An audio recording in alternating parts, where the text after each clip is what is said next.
So guys, for today's video is gagawa tayo ng banana cake. Ayan, bata na natin yan.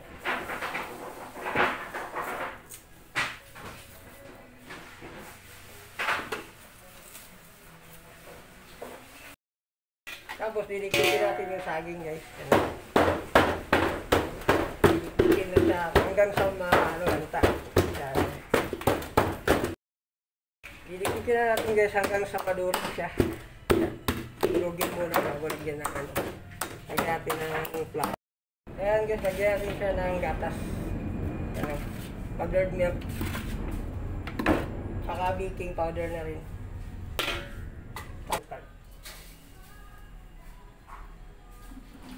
Sukal. Lagyan natin ng oil. Ayan. O siyempre tubig.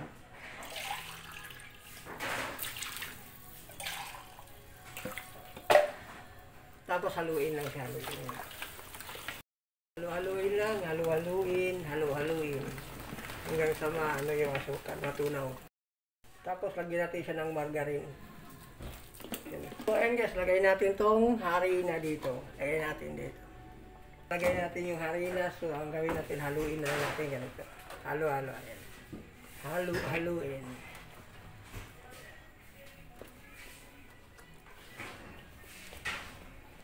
Yan na guys, yan o.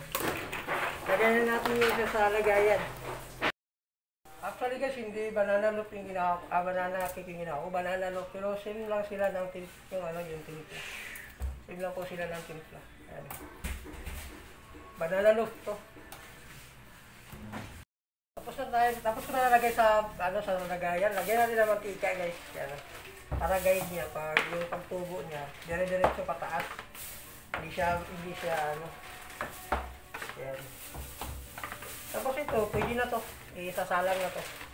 Guys, yan na yung finish natin. Lagay na natin yan sa oven. Ayan o. Lagay natin sa oven. Ganyan. Yung isa. Ayan o. Guys, ayan na yung banana loaf natin. Ayan, luto na. Ayan o. Kainin natin. Tapos hintayin na yung konting malamig siya. Pagkatapos niyan ay i-slice na natin yan. Ayan o. Lagay muna natin dyan. Ayan. Sabi isa. Idalimod. Atong oras na di ba? Kay kusok yung oras.